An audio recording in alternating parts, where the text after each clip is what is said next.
السلام عليكم. أعوذ بالله من الشيطان الرجيم. بسم الله الرحمن الرحيم. الحمد لله رب العالمين الرحمن الرحيم مالك يوم الدين. إياك نعبد وإياك نستعين. اهدنا الصراط المستقيم صراط الذين أنعمت عليهم غير المغضوب عليهم ولا الضالين. آمين. اللهم صل على سيدنا محمد الفاتح لما أغلق والخاتم لما سبق ناصر الحق بالحق والهادي إلى صراطك المستقيم وعلى آله حق قدره ومقداره العظيم. Nous disons Alhamdulillah, rendant grâce à Allah subhanahu wa ta'ala,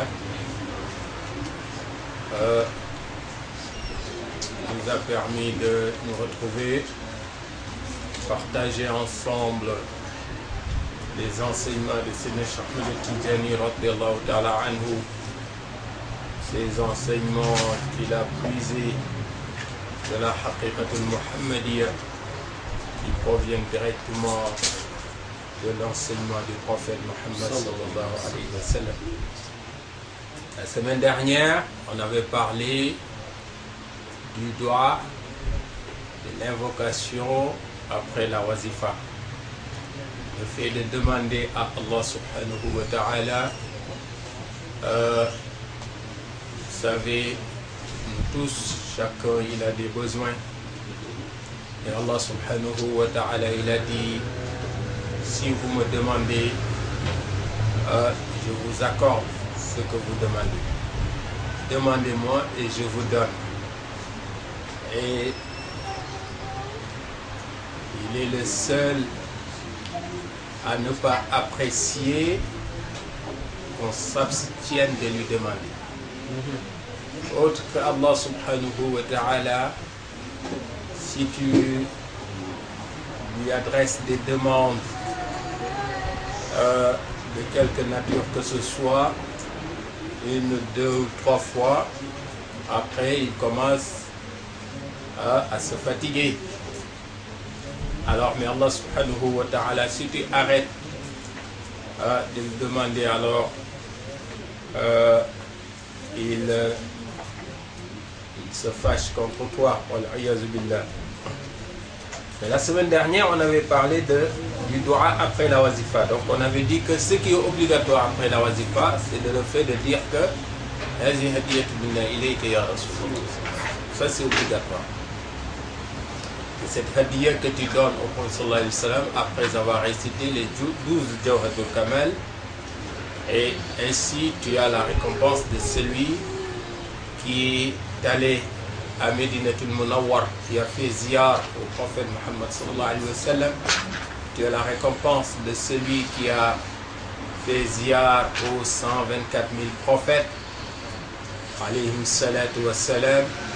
Tu as la récompense de celui qui a fait ziyar à tous les awliya depuis Adam alayhi salam jusqu'au moment où tu récites les 12 Jawharatul Kamal. Donc, hadiyatu minna ilayka ya Rasulullah, c'est très fort. Après, tu fais les doigts, tu demandes ce que tu veux. Il y a plusieurs doigts. On en avait parlé la semaine dernière. Qui sont célèbres, que nous tous nous connaissons. Mais ce que j'avais dit, que je répète, c'est que si tu ne connais pas ces doigts, si tu ne peux pas les réciter en arabe, tu peux demander ce que tu veux à Allah après la wazifa dans ta langue ou dans une autre langue. Si tu peux le faire en arabe, c'est mieux. Si tu peux réciter les doigts que les mashayikh ont écrits, c'est encore mieux parce qu'il y a la baraka. Le doigt écrit par Sidi Hajj Malik radiyallahu anhu, il y a la baraka dedans. Il y a le doigt écrit par Cheikh Al-Hajj Omar radiyallahu anhu qui s'appelle Sidou Doua, il y a la baraka dedans, etc., etc., etc. Donc, Aujourd'hui, je voudrais parler des conditions pour faire le dua. Les conditions pour le dua. ومن شرطه أكل الحلال وتوبة رصد له وقتا كليلة جمعة. Alors, là, il t'avait dit, après la wazifa, tu peux faire un dua parce que c'est un moment propice pour demander à Allah subhanahu wa ta'ala, parce qu'il y a encore la lumière du prophète sallallahu alayhi wa sallam, le prophète qui est passé avec, qui vient de passer. Parfois, il attend le dua, parfois, il n'attend pas le dua. Parfois, aussitôt après Jawatul Kamal, il part. Parfois, il attend la fin de la wazifa, sallallahu alayhi wa sallam. Il n'y a pas de règle fixe à ce niveau. Lui, il fait une jawla. Une jawla est tournée à travers le monde. Mais tant que les Jawatul Kamal ne sont pas finis, il part pas. Ça, c'est Nisha Rabbillah Anhu l'a dit. Même si tu fais 1000 Jawatul Kamal, dès le 7e, il est là, avec sa délégation. 8, il est là. 9, 10, 100, 200, 300, 400, 500, jusqu'à 1000, il est toujours là. Donc, tu es sûr que, quand tu fais la wazifa, vers la fin de la wazifa, il assiste à la fin de la wazifa. Mais parfois, comme le disent ceux qui le voient, yaqzatan, il attend le dua, inna Allah wa malaikatahu. Parfois, il attend même plus que ça, quand tu vas dire ya Rasulullah et tout. Parfois même, il attend plus, puisque parfois, surtout quand on fait Hadrat al-Jum'a et Wazifa, parfois il attend même Salatul Maghrib, comme les mashayikh nous l'ont fait comprendre, masha'Allah. Alors, mais aujourd'hui, je voudrais parler des shurut, les conditions pour que ton évocation soit acceptée. Les conditions qu'il faut pour que quand tu demandes à Allah, Allah il accepte ce que tu demandes. Alors il dit وَمِنْ شَرْطِهِ أَكْلُ الْحَلَالِ وَتَوْبَةِ. D'abord, la première des conditions pour que quand tu demandes à Allah, Allah il t'accorde ce que tu demandes, que tes demandes, tes prières soient exaucées, alors il faut manger du halal, consommer du halal. Ce que tu manges, que ce soit du halal. Manger le halal, ici en France, en Europe, on croit que c'est seulement aller dans une boucherie halal, acheter de la viande ou un poulet halal et dire que voilà, j'ai mangé le halal. Parfois, il y en a qui le font, mais ils ne se soucient pas de la manière, c'est quel agent qu'ils utilisent. Parce que quelqu'un qui vole et qui achète, il dit que voilà, j'ai mangé du halal parce que j'ai acheté du halal, alors que l'argent, il l'a acquis de façon haram, pas halal, alors là, ce qu'il a mangé, c'est pas du halal. Donc, ce qu'on appelle kasb al-halal, c'est-à-dire ce que tu fais pour obtenir les moyens de subsistance, il faut que ce soit toujours quelque chose de halal. Wa tawba aussi. Le repentir, demander pardon à Allah subhanahu wa ta'ala. Inna Allah yaghfiru dhunuba jami'a. Allah il pardonne tous les péchés sauf shirk billah. Parce qu'on ne peut pas passer sa vie à désobéir à Allah subhanahu wa ta'ala, à faire des haram et ensuite se retourner dire que oh Allah, je te demande telle chose, je veux obtenir telle chose, je veux obtenir telle chose. Il faut d'abord demander pardon à Allah subhanahu wa ta'ala. Et c'est quoi le tawbah, le repentir? Il y a des conditions pour faire le tawbah. Min shuruti tawbati al-nadama. D'abord, il faut que tu regrettes ce que tu avais fait.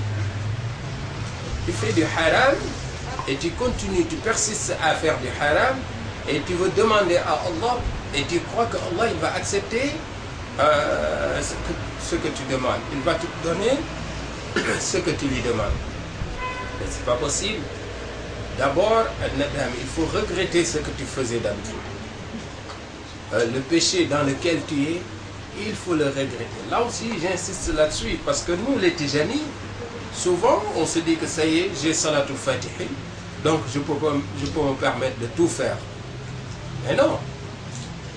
Tu as Salatul Fatihi, certes, c'est un trésor que tu as.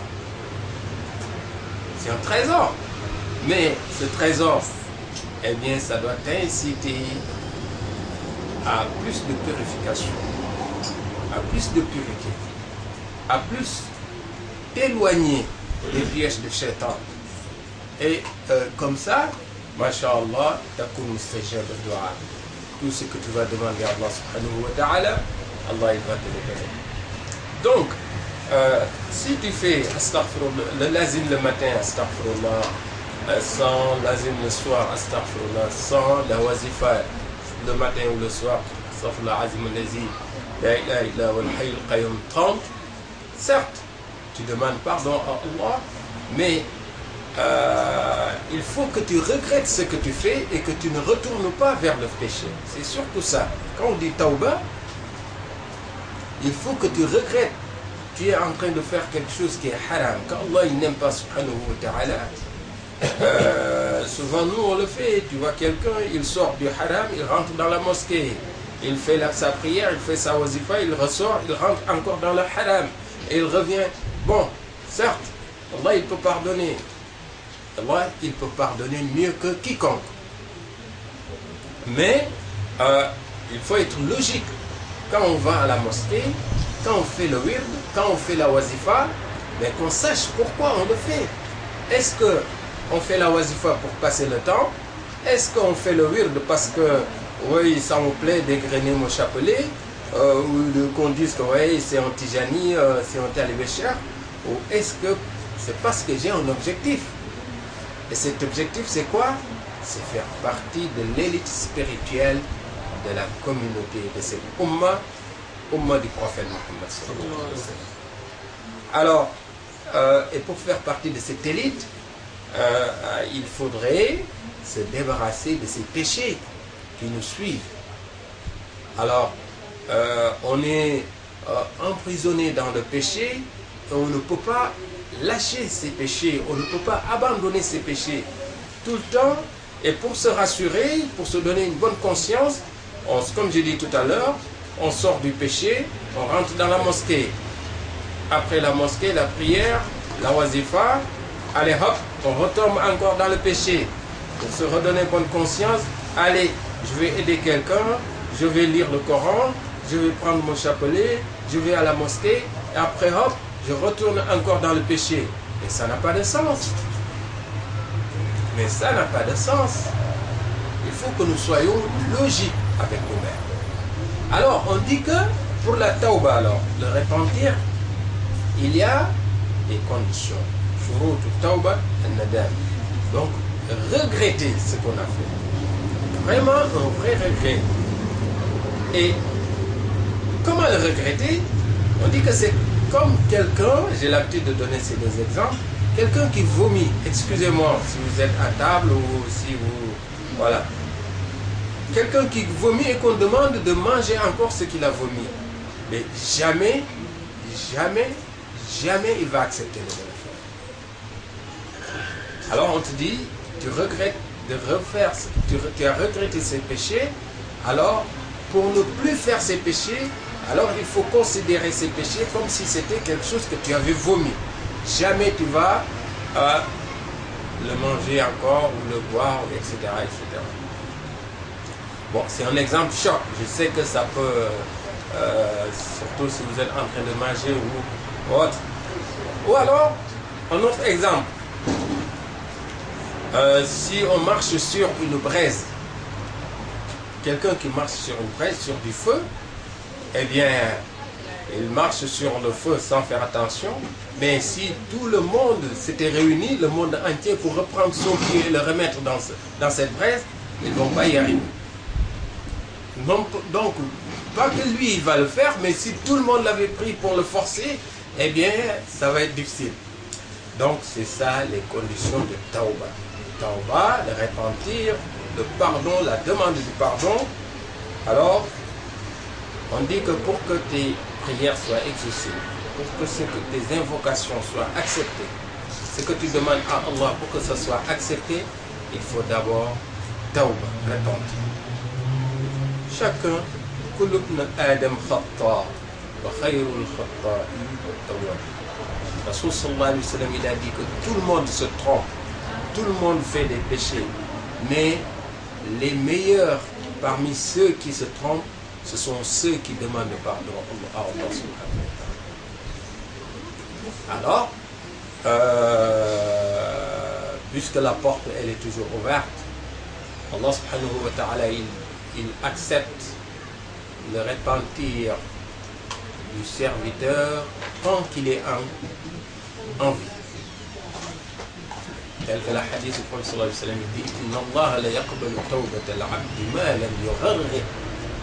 Tant qu'il y a des souffles, c'est-à-dire le dernier souffle, vous voyez, quand on respire et que le ruh il sort, c'est-à-dire l'âme il sort, c'est le moment de la mort. On doit mourir. D'abord les pieds, on dit que les pieds sont paralysés.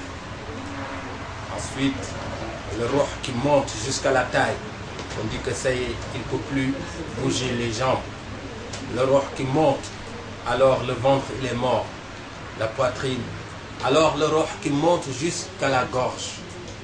À ce niveau-là,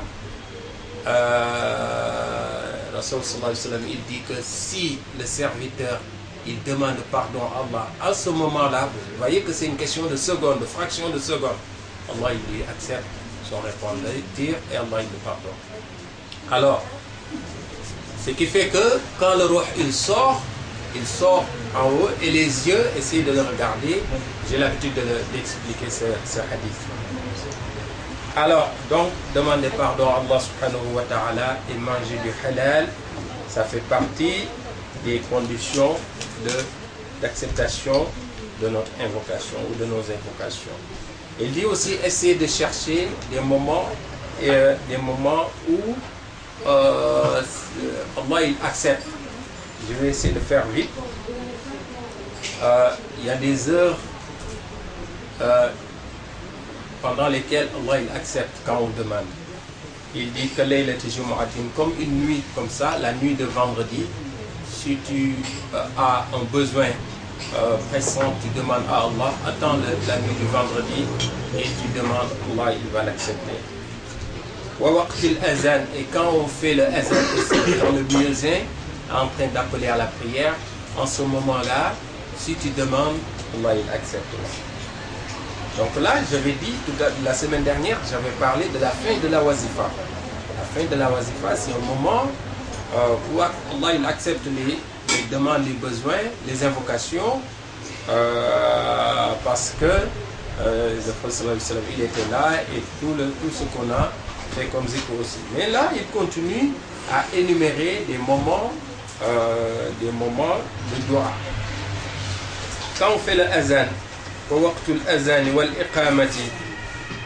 quand on fait l'iqama aussi, quand on est en train de dire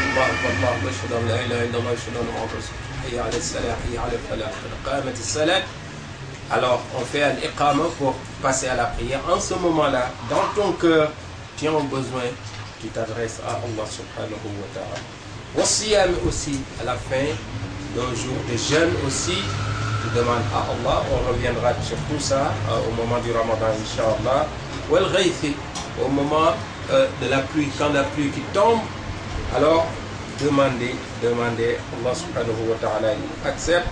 Wal ashari aussi, au moment de l'aube, juste avant Fajr, voilà, juste avant Fajr. Ma'a waqti atmatin. Voilà. Quand quelqu'un il éternue, là aussi c'est un moment pour demander à Allah subhanahu wa ta'ala de dua. Wa 'inda surah diki, et quand il y a le coq qui chante aussi, Alors, puisque le prophète sallallahu alayhi wa sallam, il dit que quand le coq il chante, c'est parce que il a vu un ange. Si un ange passe, le coq il chante quand il le voit. Et l'âne, quand il, je ne sais plus comment on dit, quand il prie, c'est parce qu'il a vu Shaitan. Donc, quand vous entendez l'âne,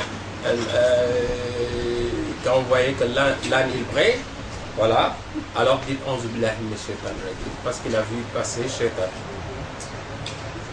Voilà. Donc, tout ça, c'est des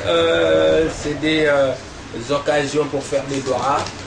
Je vois que le temps il passe.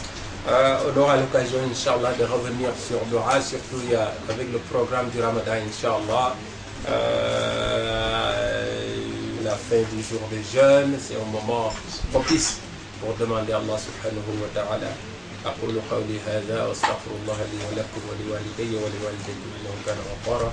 اللهم صل على سيدنا محمد الفاتح لما أغلق والخاتم لما سبق ناصر الحق بالحق والهادي إلى صراطك المستقيم وعلى آله حق قدره ومقداره العظيم.